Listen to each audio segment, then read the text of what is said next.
Hello dear student, आप सब कैसे हैं। Welcome back to my YouTube channel Shakya pharmacy. हमारा डी फार्मा सेकेंड ईयर का एक सब्जेक्ट है हॉस्पिटल एंड क्लिनिकल फार्मेसी। आज हम उसका चैप्टर नंबर फर्स्ट है hospital pharmacy.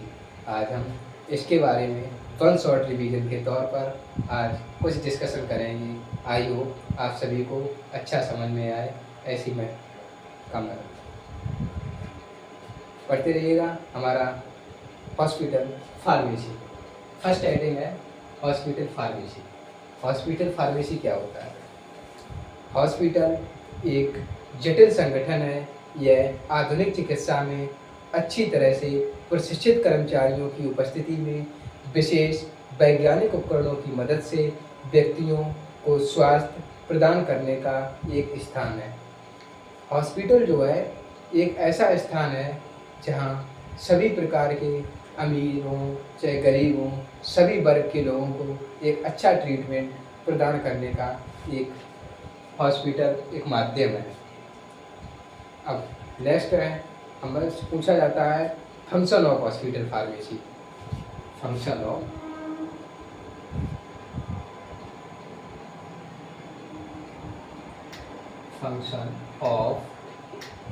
Hospital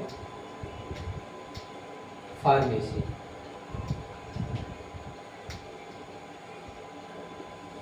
means function of hospital pharmacy, इसका मतलब होता है कि हॉस्पिटल फार्मेसी के क्या कार्य हैं।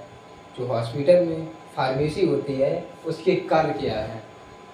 तो हॉस्पिटल में फार्मेसी के कार्य है, पहला पॉइंट है हमारा, ये हॉस्पिटल की गुणवत्ता एवं चिकित्सा के मानकों को बढ़ाते हैं। हॉस्पिटल में गुणवत्ता और उनके चिकित्सा के मानकों को बढ़ाते हैं, मीन्स उसकी क्वालिटी को बताते हैं और अच्छा ट्रीटमेंट प्रदान करने के लिए ये एक हॉस्पिटल फार्मेसी अपना कार्य कर रहा है। दूसरा पॉइंट है, ये रोगों का उपचार के द्वारा रोगों से होने की संभावना को कम करते हैं। जो रोग होते हैं, जो उनको उपचार के माध्यम से उनकी संभावना भ्रमित होते हैं लोग, उनको भी कम करते हैं। ये चिकित्सा विज्ञान के विकास में मदद करते हैं।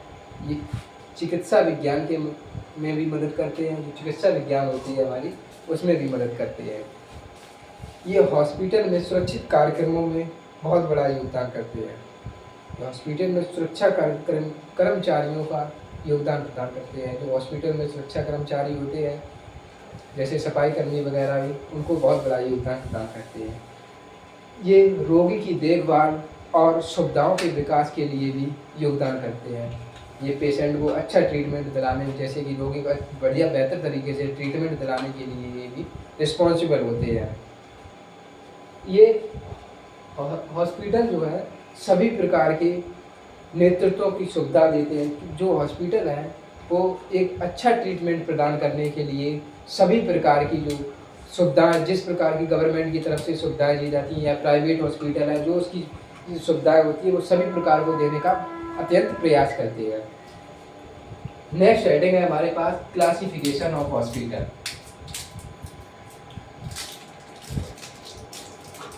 क्लासिफिकेशन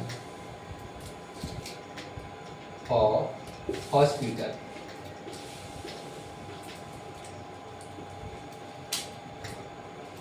क्लासिफिकेशन ऑफ हॉस्पिटल मतलब कितने प्रकार के हॉस्पिटल होते हैं, ये पूछा गया। क्लासिफिकेशन ऑफ हॉस्पिटल, हॉस्पिटल कितने प्रकार के होते हैं।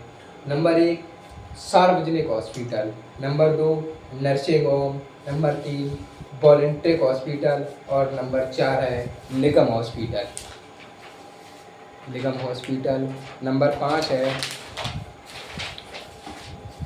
शिक्षक अनुसंधान हॉस्पिटल, नंबर 6 है जिला अस्पताल और नंबर 7 है प्राथमिक स्वास्थ्य केंद्र। अब सवाल उठता है सार्वजनिक हॉस्पिटल। सार्वजनिक हॉस्पिटल। नंबर 1 सार्वजनिक हॉस्पिटल। सार्वजनिक हॉस्पिटल क्या होता है? ये हॉस्पिटल केंद्र सरकार या राज्य सरकार या अन्य सहायक आधार पर स्थानीय नियंत्रण नियंत्रण में होते हैं। ये हॉस्पिटल जो है केंद्र सरकार द्वारा चलाए जाते हैं या राज्य सरकार द्वारा चलाए जाते हैं, उन्हें हम सार्वजनिक हॉस्पिटल कहते हैं। नेक्स्ट है हेडिंग हमारे पास, नेक्स्ट हॉस्पिटल नर्सिंग होम। कानन में लगा रहे मच्छर लगा, मुंह में थोड़ी नहीं लगाए।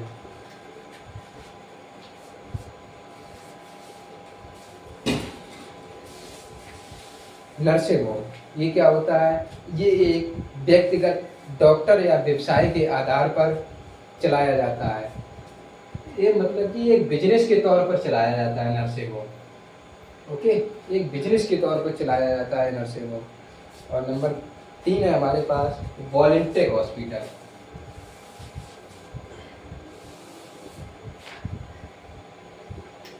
वॉलंटियर हॉस्पिटल, वॉलंटियर हॉस्पिटल का क्या होता है? वॉलंटियर अस्पतालों में सोसाइटी पंजीकृत जो सोसाइटी है 1860 या सार्वजनिक ट्रस्ट या राज्य सरकार के तहत अधिक मान्यता प्राप्त होती है।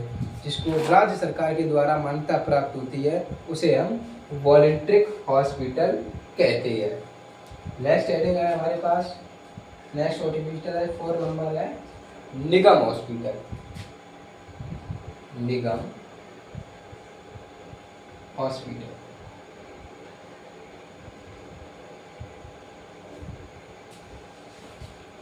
निगम हॉस्पिटल क्या होता है?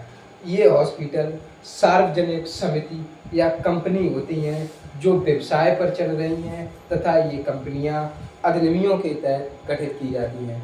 जे निगम हॉस्पिटल ऐसे एक तरह की एक विशेष तरीके की कंपनी के माध्यम से चलाए जाते हैं जिनका मुख्य उद्देश्य होता है अधिक लाभ कमाना।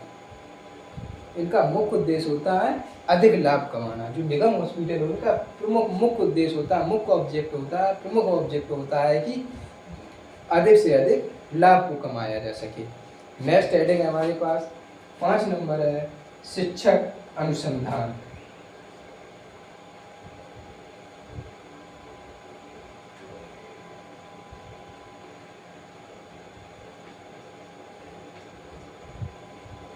शिक्षक अनुसंधान ये ऐसे हॉस्पिटल होते हैं जिसमें मेडिकल, नर्सिंग और टीच चिकित्सा या फार्मेसी की शिक्षा के लिए बनाई जाती है। शिक्षक अनुसार विशेष रूप से ये शिक्षा के लिए बनाए जाते हैं। शिक्षा को प्रदान करने के लिए जो हॉस्पिटल बनाए जाते हैं उन्हें शिक्षक अनुसंधान कहते हैं। विशेष किसी मेडिकल या किसी प्रॉपर कैंसर के ट्रीटमेंट के लिए या विशेष तरीके से बनाने के लिए जो हॉस्पिटल बनाए जाते हैं उनको हम शिक्षा नॉलेज को बनाने के लिए कि विशेष तरीके से पढ़ाया जाता है तो वो शिक्षक अनुसंधान कहते हैं। जैसे हमारा हो गया एम्स दिल्ली और हमारा PGI चंडीगढ़ हो गया, ये सारे हैं, ठीक है, एग्जाम्पल के तौर पर। नेक्स्ट हमारे पास आता है डिस्ट्रिक्ट हॉस्पिटल।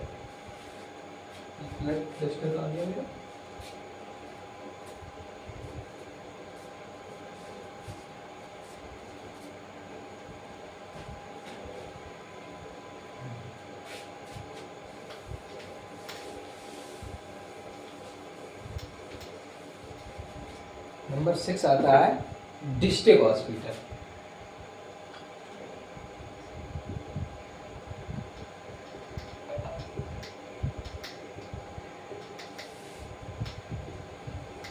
डिस्ट्रिक्ट हॉस्पिटल क्या होता है? डिस्ट्रिक्ट जिसको हम बोलते हैं हिंदी में जिला अस्पताल। जिला हॉस्पिटल स्वास्थ्य कर्मियों के प्रशिक्षण में भी अहम भूमिका निभाते हैं। ये जो है विशेष प्रकार से जो है प्रशिक्षण प्रदान करने के लिए भी जिला अस्पताल एक ट्रेनिंग के तौर पर भी एक विशेष भूमिका निभाती है। ये नर्सों और स्वास्थ्य सहायकों को प्रशिक्षण दिया जाता है, जैसे कि नर्सिंग हो गया या मेडिकल के स्टूडेंट जो होते हैं उनको प्रशिक्षण प्रदान करने के लिए भी डिस्ट्रिक्ट हॉस्पिटल रिस्पॉन्सिबल होते हैं। नेक्स्ट हमारा आ रहा है समुदाय hospital.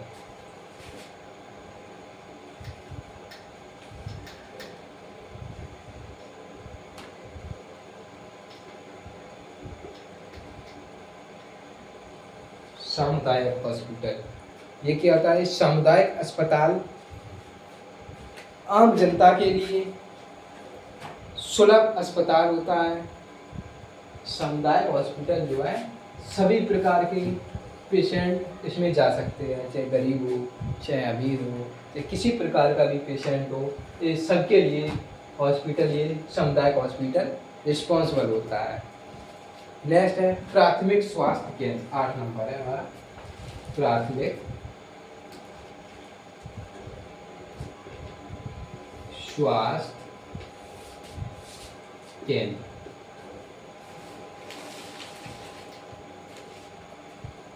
Primary health care centre. ठीक है, ये क्या होता है? प्राथमिक स्वास्थ्य केंद्र जैसे हमारा पीएचसी हो गया, इतने मानकों को पूरा करता है। पीएचसी एक चिकित्सक क्लिनिकल होता है जिसमें छोटी सर्जरी से लेकर सभी प्रकार की सुविधा उपलब्ध होती है। चाहे कोई इंजरी वगैरह हो जाती है तो उसको ट्रीट करने के लिए सारी सुविधाएं उपलब्ध होती हैं, जो हमारा प्राथमिक स्वास्थ्य केंद्र कहलाता है। नेक्स्ट है हमारे पास, सही चल रहा है? अच्छा, ठीक है। अब हमारा नेक्स्ट हेडिंग आती है क्लासिफिकेशन बेस्ड ऑन मैनेजमेंट, मतलब कि प्रबंधन के आधार पर वर्गीकरण।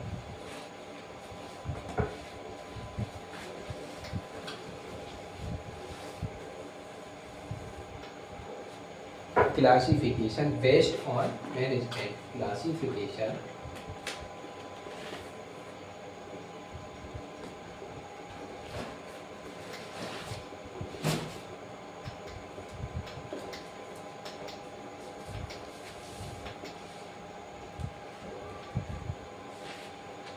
प्रबंधन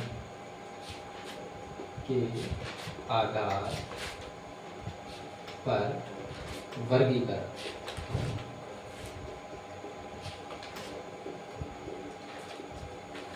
प्रबंधन के आधार पर वर्गीकरण, इसमें हमारा पहला आता है सेंट्रल गवर्नमेंट।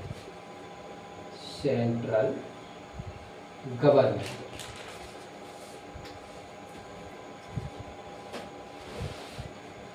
सेंट्रल गवर्नमेंट क्या होता है? जो केंद्र द्वारा हॉस्पिटल चलाए जाते हैं, जिनको केंद्र सरकार द्वारा नियंत्रित किया जाता है, उनको हम सेंट्रल गवर्नमेंट हॉस्पिटल कहते हैं। केंद्र सरकार द्वारा जो हॉस्पिटल का नियंत्रण किया जाता है उनको हम सेंट्रल गवर्नमेंट हॉस्पिटल कहते हैं। नेक्स्ट आता है हमारा स्टेट गवर्नमेंट।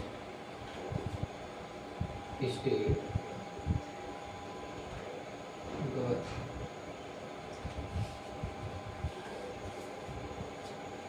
जो अस्पताल राज्य सरकार की देख रेख में चलाए जाते हैं उनको हम स्टेट गवर्नमेंट कहते हैं।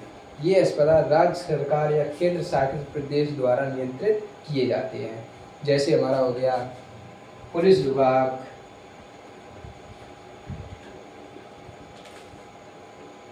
एग्जाम्पल है इसके पुलिस विभाग हो गया, रेल विभाग हो गया, सिंचाई विभाग हो गया, ये सारे इसके एग्जाम्पल हैं स्टेट गवर्नमेंट।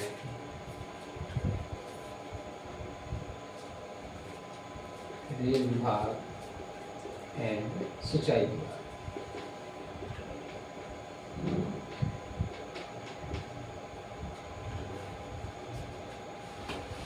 अब हमारे पास नेक्स्ट टॉपिक है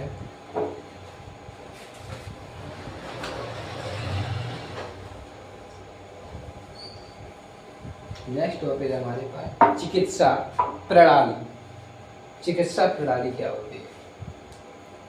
किस किस प्रकार का हम ट्रीटमेंट देकर पेशेंट को सही किया जा सकता है, उसे हम बोलते हैं चिकित्सा प्रणाली।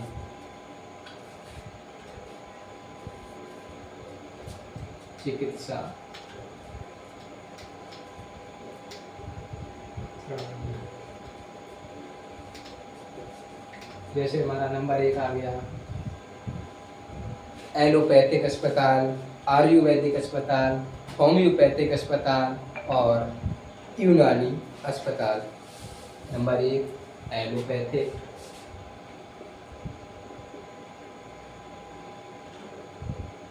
अस्पताल। नंबर दो है हमारा आयुर्वेदिक अस्पताल।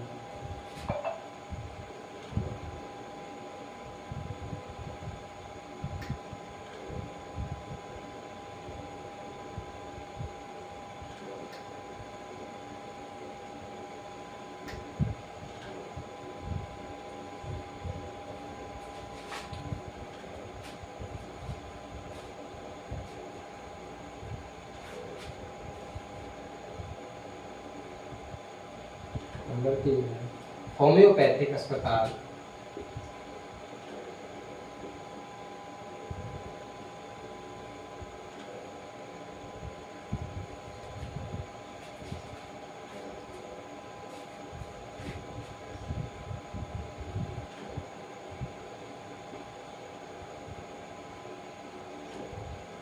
और नंबर 4 है हमारा यूनानी अस्पताल।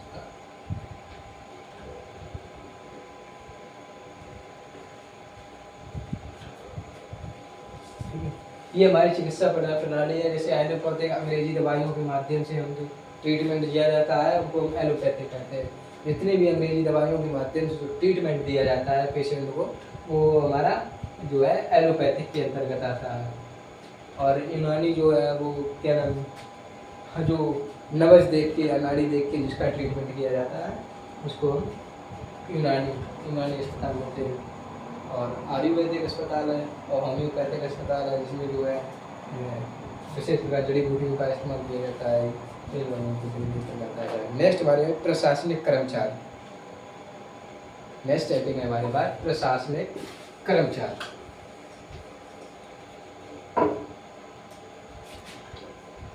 प्रशासनिक कर्मचारी। प्रशासनिक कर्मचारी क्या होता है? किसी अस्पताल में प्रशासनिक सेवाओं का नियंत्रण करना या मुख्य चिकित्सा अधिकारी द्वारा दिया जाता है। एक किसी भी हॉस्पिटल में जाओगे तो एक अधिकारी के द्वारा उस पूरे हॉस्पिटल का जो नियंत्रण करता है, बताता है कि तुम्हारी ड्यूटी यहाँ पे है, इस तरह से वर्क करना है, इस तरह से अच्छे से पेशेंट को ट्रीटमेंट दिया जा सकता है। ये सब जो है कर्मचारियों को प्रशासन के तौर पर मानना पड़ता है पूरा, ये जिसे हम प्रशासनिक कर्मचारी कहते हैं। ओके, नेक्स्ट है हमारे पास medical staff. Medical staff. Medical staff प्रत्येक अस्पताल में चिकित्सा प्रणाली होना चाहिए जिसका उद्देश्य है रोगी की समस्याओं को सुनना। मेडिकल स्टाफ के अंतर्गत आता है कि जितने भी डॉक्टर हो गए, नर्सिंग स्टाफ हो गए, फार्मासिस्ट हो गए, ये सारे जो हमारे मेडिकल स्टाफ के अंतर्गत आते हैं। इनका मुख्य कार्य है कि पेशेंट की जो समस्या है उसको सुनना और बेहतर तरीके से ट्रीटमेंट प्रदान करना, ये हमारा जो है मेडिकल स्टाफ के अंतर्गत आता है। नेक्स्ट हमें रेसिडेंटल मेडिकल स्टाफ, मतलब कि आवासीय चिकित्सा कर्मचारी। Residential medical staff. Residential medical staff का मतलब होता है जो उसी हॉस्पिटल में आवास के तौर पर रह रहे हो, उनको हम बोलते हैं रेसिडेंटल मेडिकल स्टाफ। जो 24/7 वहाँ उपलब्ध रहते हैं उनको हम रेसिडेंटल मेडिकल स्टाफ कहते हैं। जैसे कि मान लीजिए कोई फार्मासिस्ट है और उसका जो है उसी हॉस्पिटल में उसको गवर्नमेंट की तरफ से आवास दिया गया है, तो हम उसको रेसिडेंटल मेडिकल स्टाफ बोल सकते हैं। जब किसी इमरजेंसी टाइम में किसी पेशेंट को ज़रूरत पड़ती है तो हम उन्हीं को हायर करते हैं। उनकी जिम्मेदारी होती है कि लोगों को इमरजेंसी टाइम में ट्रीटमेंट देना, इसीलिए उनको एक आवास प्रदान किया जाता है गवर्नमेंट की तरफ से। ओके, नेक्स्ट है associate medical staff. Associate medical staff. What is the associate medical staff? Associate medical staff क्या होता है? इन कर्मचारियों सदस्यों में चिकित्सा कर्मचारी के स्थान पर विभिन्न सेवाओं के लिए चिकित्सक शामिल होते हैं। जितनी भी हॉस्पिटल में सेवाएं पेशेंट को प्रदान की जाती हैं, सारा कुछ इसमें शामिल होता है एसोसिएट मेडिकल स्टाफ के अंतर्गत आता है। चाहे वो नर्सिंग स्टाफ हो, चाहे वो फार्मासिस्ट हो, चाहे वो डॉक्टर हो, ये सारे जो हमारे आते हैं एसोसिएट मेडिकल स्टाफ के अंतर्गत। नेक्स्ट है कंसल्टेंट मेडिकल स्टाफ।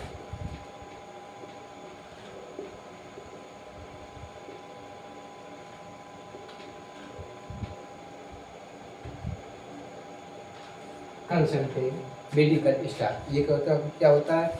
इन कर्मचारियों के सदस्यों को व्यवसाय में चिकित्सा शामिल होती है। इन कर्मचारियों जो ये कंसल्टिंग मेडिकल स्टाफ होता है, इसमें जो है कर्मचारियों के वो सदस्य शामिल होते हैं जो व्यवसाय की क्षमता के चिकित्सक होते हैं, जो व्यवसाय के माध्यम से जो चिकित्सक बनते हैं, उनको हम कंसल्टिंग मेडिकल स्टाफ बोलते हैं। हाँ, नेक्स्ट है हमारा ऑनररी मेडिकल स्टाफ। इम्पोर्टेंट है ये, 1 नंबर में पूछा जा सकता है। Honorary medical staff, medical staff ये हमारा 1 नंबर में पूछा जाता है। What is the honorary medical staff? Honorary medical staff क्या होता है? ऑनररी मेडिकल स्टाफ वो होता है जो चिकित्सक रिटायर हो चुके हैं, जो चिकित्सक है रिटायर हो चुके हो, जिनके पास एक क्लिनिक हो, रिटायर हो चुके हो और उनके पास उन्होंने एक अपना क्लिनिक खोल रखा हो या कोई हॉस्पिटल खोल रखा हो, तो उनको हम ऑनररी मेडिकल स्टाफ बोलते हैं। ओके, नेक्स्ट है हमारे पास associate medical services. Next topic हमारे पास है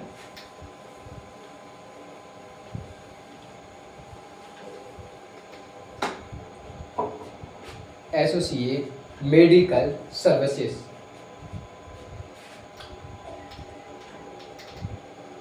एसोसिएट मेडिकल सर्विसेज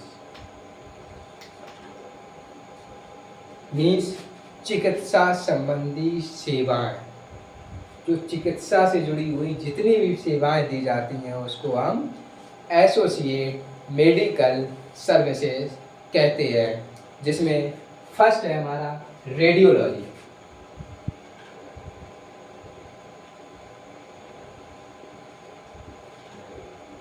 फर्स्ट आता है हमारा रेडियोलॉजी।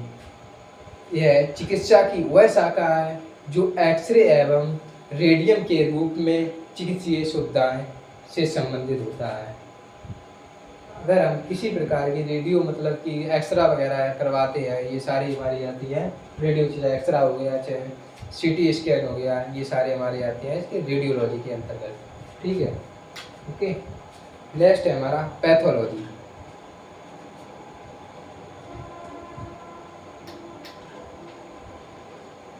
इम्पोर्टेंट है ये भी, रेडियोलॉजी पैथोलॉजी, एक नंबर में ये डेफिनेशन पूछी जा सकती है। तो इसमें हमारा पैथोलॉजी होता है, ये सेवाएं ब्लड का सैंपल लेने के लिए एंड यूरिन सैंपल लेने के लिए और बलगम आदि के लिए, ये सैंपल के लिए ये पैथोलॉजी रिस्पॉन्सिबल होता है। सभी प्रकार के सैंपल का, चाहे ब्लड से संबंधित हो, चाहे यूरिन से संबंधित हो, चाहे बलगम से संबंधित हो, इन सभी के सैंपल को कलेक्ट करने के लिए जो है जिसके माध्यम से किसी भी डिजीज़ का पता लगाया जा सकता है, उसके लिए हम पैथोलॉजी के माध्यम से उसको हम ट्रीटमेंट प्रदान कर सकते हैं। नेक्स्ट है हमारा ब्लड बैंक। ये भी इम्पोर्टेंट है, 1 नंबर में पूछा जाता है, what is the blood bank?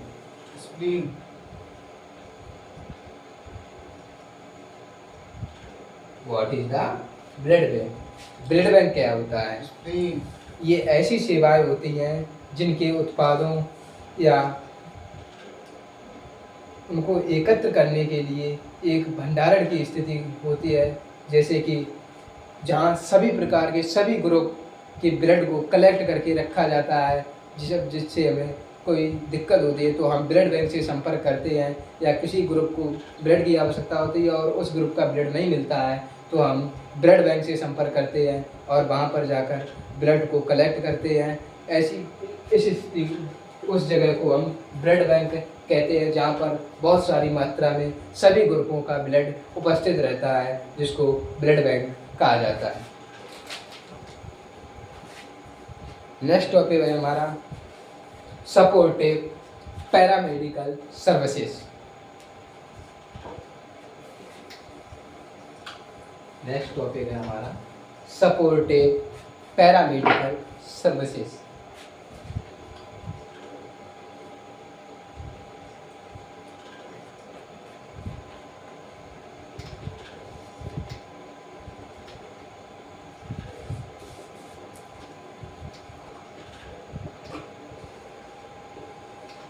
Supportive paramedical services एक तरीका, इसकी मतलब मीन्स सहायक पैरामेडिकल सेवाएं,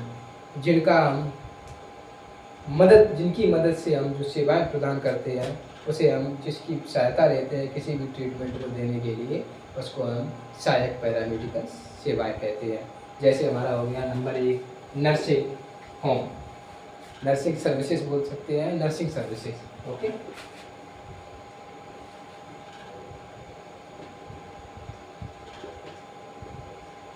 nursing services. What is the nursing services? Nursing team में कौशल प्राप्त विभिन्न प्रकार के कर्मचारी शामिल होते हैं। जो नर्सिंग टीम में जो प्रशिक्षण प्रदान किया जाता है, विभिन्न प्रकार के कर्मचारी इसमें शामिल होते हैं, जैसे विभिन्न प्रकार के कर्मचारी, जैसे रोगी की देखभाल करने के लिए, रोकथाम के लिए और शिक्षण, और जो है पेशेंट से और परामर्श करने के लिए सहयोग और रोग का उपचार भी शामिल होता है, जिसे हम नर्सिंग सर्विसेज का। नर्सिंग सर्विसेज का काम होता है कि रोगी को जो है अच्छी सलाह दे, उसकी बीमारी की देखरेख करे और उनका सहयोग करे और उपचार करने में मदद करे, जिसको हम बोलते हैं नर्सिंग सर्विसेज। नेक्स्ट नंबर है dietary service.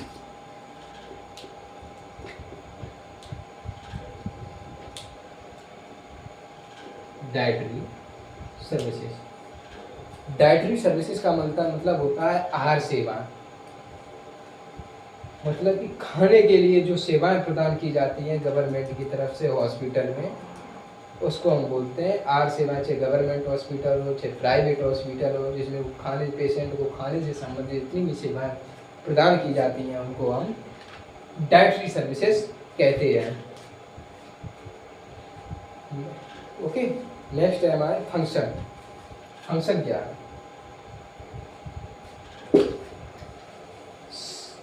Supportive medical services की फंक्शन क्या है? Function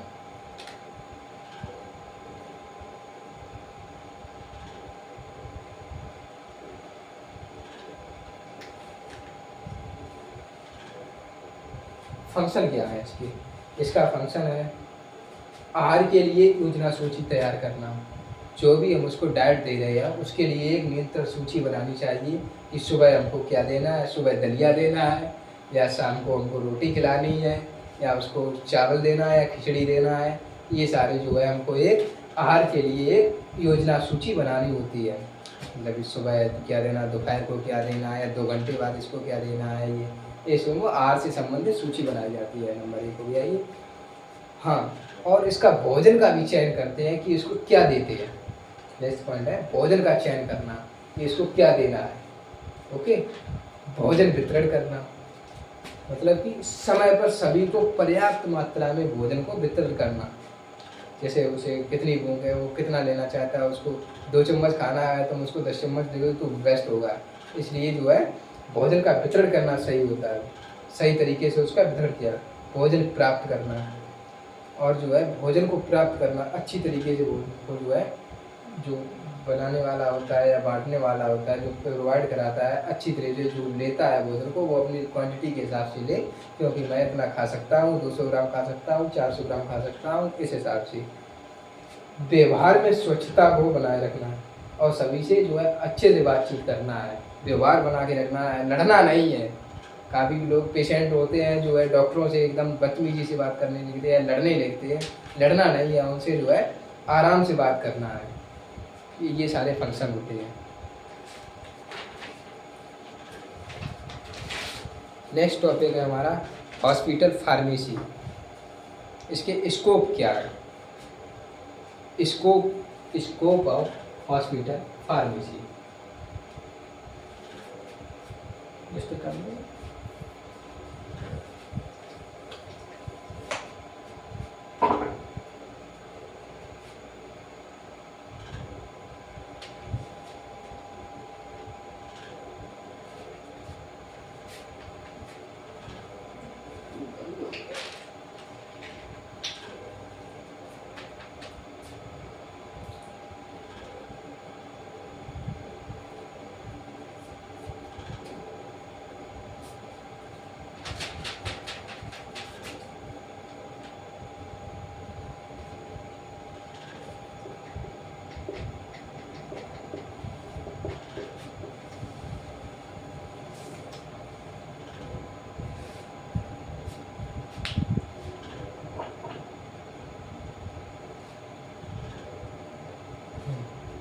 scope of hospital pharmacy. Scope क्या है? हॉस्पिटल फार्मेसी के स्कोप क्या है? यह केवल लाइसेंस प्राप्त विक्रेताओं और निर्माताओं से दवाओं की आपूर्ति को प्राप्त करता है। जिनके पास लाइसेंस होता है उनसे दवा को खरीदता है, और जो जिन कंपनियों के पास लाइसेंस होता है उनसे ही दवाओं को प्राप्त करता है। ठीक है, ओके। नेक्स्ट है स्कोप और क्या है हॉस्पिटल फार्मेसी का? यह प्राप्त वस्तुओं का निरीक्षण करता है और उसकी सूची बनाता है। जिन मेडिसिन को ये प्राप्त करता है, जो मेडिसिन आती हैं उनको वो देता है, देखता है, और कौन सी मेडिसिन किस प्रकार उपस्थित है और कितनी क्वांटिटी में, इसकी सूची बनाता है। किस क्वांटिटी में आई है इसकी सारी सूची बनाता है। यह निरीक्षण की गई दवाओं का रिकॉर्ड भी करता है। जो देखता है दवाई, उसका निरीक्षण करता है, उसका रिकॉर्ड बनाता है। ठीक है। यह प्राप्त और जारी की गई नशीली दवाओं का भी रिकॉर्ड रखता है। जो नार्कोटिक्स एंड साइकोट्रोपिक दवाएँ होती हैं, उनको नशीली दवाएँ, जिसको नींद वाली दवाएँ एक तरीका से नार्कोटिक्स के अंतर्गत आती हैं, तो उनको जो कितनी क्वांटिटी में हमारे पास है, कितनी मंगानी है, इसका सारा रिकॉर्ड रखता है। ए मेडिकल स्टाफ एंड नर्स स्वास्थ्य देखभाल टीम तथा दवा से संबंधित जानकारी रखता है। कितना मेरे पास स्टाफ उपस्थित है, इसकी जानकारी, और पेशेंट की स्वास्थ्य संबंधित जानकारी, कि उसको क्या ट्रीटमेंट देना है, कल क्या दिया था, कितना उसको लाभ हुआ, क्या दिक्कत तो नहीं हो रही है, इसका सारा पूरा डाटा मेंटेन करके रखता है। इसको हम हॉस्पिटल फार्मेसी इसको बनने वाले। उद्देश्य क्या है हॉस्पिटल फार्मेसी को बनाने के लिए? उद्देश्य क्या है? अस्पताल में आवश्यक दवाओं की सस्ती कीमत पर उपलब्ध कराना। इसका मेन हॉस्पिटल फार्मेसी का मेन उद्देश्य है, जितनी भी कोई भी ड्रग हो, किसी प्रकार की ड्रग जो हो, तो उसको कम से कम कीमत पर पेशेंट को प्रोवाइड कराना, जिससे सभी प्रकार के पेशेंट, चाहे गरीब हो चाहे अमीर हो, सबको आसानी से मिल सके। मेन मकसद है गरीबों का उपचार अच्छे से किया जा सके। इसके लिए ये मेन उद्देश्य है इसका यही हॉस्पिटल फार्मेसी का, कि गरीबों को अच्छे से प्रत्येक प्रकार की ड्रग प्रोवाइड हो सके। हॉस्पिटल फार्मेसी में दवाओं के रख रखाव भंडारण प्रबंधन कराना। जो हॉस्पिटल है उसमें स्टोरेज होना चाहिए, एक क्वांटिटी में स्टोरेज होना चाहिए। जब कोई आपदा वगैरह आ जाती है, कोई ज़्यादा पेशेंट आ जाते हैं किसी डिजीज के, तो जो है सभी को एक ड्रग को प्रोवाइड किया, मेडिसिन को प्रोवाइड किया जा सके, इसके लिए उसको भंडारण करना चाहिए। ओके। नार्कोटिक दवाओं के उपयोग के बारे में जानकारी देना चाहिए। जो पेशेंट होते हैं उनको नार्कोटिक ड्रग के बारे में जानकारी देना चाहिए, कि इसका यूज कितनी डोज में करना है और कब करना है, कैसे करना है, ये सारी जानकारी देना ही नारकोटिक प्राप्ति कर, ये एक उद्देश्य है इसका। नेक्स्ट है फार्मेसी और चिकित्सा के नियमों को लागू, फार्मेसी और चिकित्सा के नियमों को लागू करना। जो फार्मेसी के नियम बनाए जाते हैं चिकित्सा प्रदान करने के लिए, ट्रीटमेंट देने के लिए, उन सभी नियमों को पालन करना।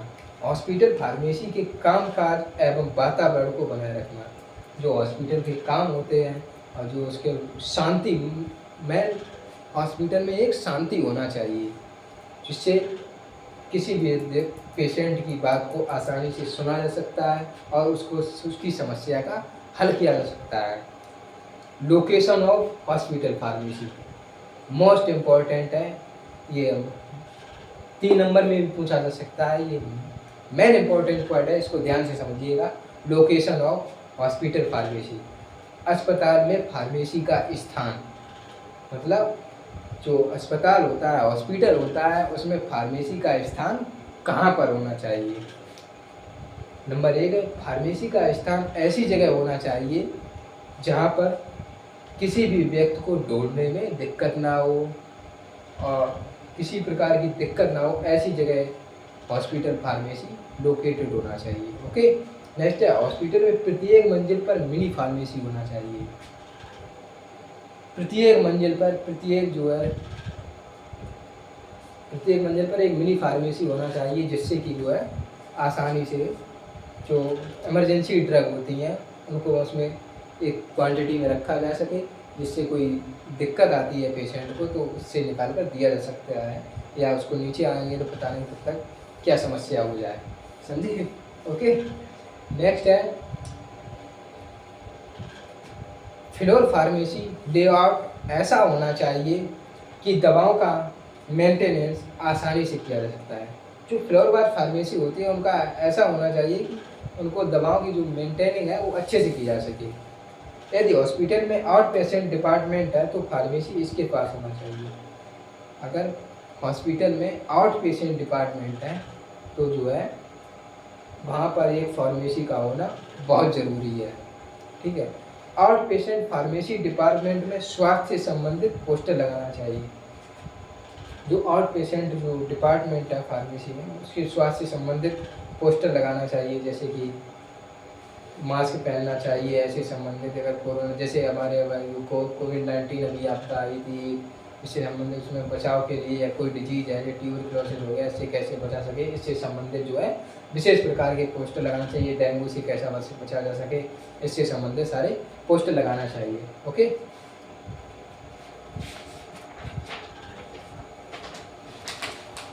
नेक्स्ट है हॉस्पिटल फार्मासिस्ट। हॉस्पिटल के ज़्यादा लंबा वीडियो हो रहा है क्या? कितना टाइम हो गया? अरे अभी तो नहीं ज़्यादा होगा। चलो थोड़ा एक टॉपिक और पढ़ लें, उसके बाद जो है कल नेक्स्ट क्लास में होगा। ओके। बचा भी ज़्यादा नहीं है, थोड़ा और 10-15 मिनट पढ़ लो, हो जाएगा। ठीक। नेक्स्ट हमारे पास हॉस्पिटल फार्मासिस्ट। हॉस्पिटल के फार्मासिस्ट सार्वजनिक क्षेत्र में हॉस्पिटल फार्मेसी सर्विसेज में लगे रहते हैं। हॉस्पिटल में जितने फार्मासिस्ट होते हैं जो वो हॉस्पिटल को जो है एक बेहतर तरीके से चलाने के लिए जो है उसमें लगे रहते हैं कि अच्छे से अच्छा, बेहतर से बेहतर ट्रीटमेंट दिया जा सके पेशेंटों को, जिससे लोगों को दिक्कत ना हो। ये दवा व्यवसाय में कुशल भूमिका निभाते हैं। मतलब कि फार्मासिस्ट जो होते हैं वो दवाओं के बारे में जो है पूरी तरह से नॉलेज रखते हैं। ओके। कि कौन सी मेडिसिन है, कब यूज करनी है, क्या इसके साइड इफ़ेक्ट हैं, क्या इसके इफ़ेक्ट हैं, ये सारी नॉलेज जो है फार्मासिस्ट को होती है। Responsibility of pharmacist hospital. एक हॉस्पिटल में फार्मासिस्ट की क्या रिस्पॉन्सिबिलिटी है, हॉस्पिटल में एक फार्मासिस्ट की क्या भूमिका है। Number 1 policy. पॉलिसी क्या होता है? यह सुनिश्चित करता है हॉस्पिटल की पॉलिसी का पालन किया जा रहा है या नहीं। जो इसमें नियमावली बनाई गई है, नियम बनाए गए हैं, क्योंकि एक जो nursing staff, doctor and pharmacist मिलकर एक नियम बनाते हैं, एक कमेटी बनाते हैं और उसमें जो नियम बनाए जाते हैं उसका अच्छे से पालन हो रहा है या नहीं हो रहा है, ये सारे काम जो है फार्मासिस्ट का होता है, वो इसकी देख रेख करता है। एक्यूरेसी, एक्यूरेसी का मतलब होता है कि जो डोज तैयार की गई है, जो डोज तैयार करी गई है वो एकदम जो है उसकी जांच करने के लिए जो है उसको एक्यूरेसी कहते हैं, उसकी जांच की जाती है। जो डोज हमने बनाया है उसकी जांच करना ही एक्यूरेसी कहलाता है। रिकॉर्ड मतलब जो डोज बनाई उसका रिकॉर्ड रखता है, दवाओं की जांच की जाती है उसका रिकॉर्ड रखता है, और जो बिलिंग लौटाता है, बिलिंग की जाती है तो उसका भी रिकॉर्ड रखा जाता है। स्टोरेज, जो दवाएं स्टोर की जाती हैं उसका नियंत्रण करना, कहाँ स्टोर की गई, कितने टेम्परेचर पर स्टोर करनी है, ये सारा जो है स्टोरेज कंडीशन के अंतर्गत आता है। नेक्स्ट है हमारा ड्रग इंफॉर्मेशन, यह हॉस्पिटल की दवाओं की जानकारी रखता है। जो हॉस्पिटल में दवा उपस्थित है, कौन सी मेडिसिन हमारे पास उपस्थित है, कौन सी नहीं है, इसकी सारी जानकारी जो है पूरी रहती है। ड्रग इंफॉर्मेशन का मतलब होता है वर्किंग। ये सभी कानूनों एवं रूल्स का पालन करते हैं। जितने भी कानून एवं रूल्स बनाए गए हैं जो है वो जो वर्ग वो काम करते हैं हॉस्पिटल में, उन सभी नियमों का पालन करते हैं। ओके, और नेक्स्ट है हमारा सेंट्रल डिस्पेंसिंग एरिया। पेशेंट के दवा वितरण, दवाओं के रिकॉर्ड, आउट पेशेंट के बिलिंग के रिकॉर्ड आदि सबको रिकॉर्ड रखता है। जो सेंट्रल डिस्पेंसिंग एरिया होता है, जो उसमें एक मेंबर बैठा होता है, कितने पेशेंट आउट हुए हैं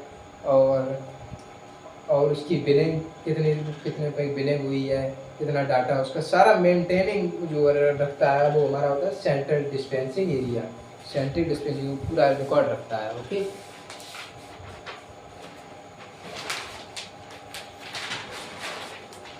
ओके सही चल रहा है।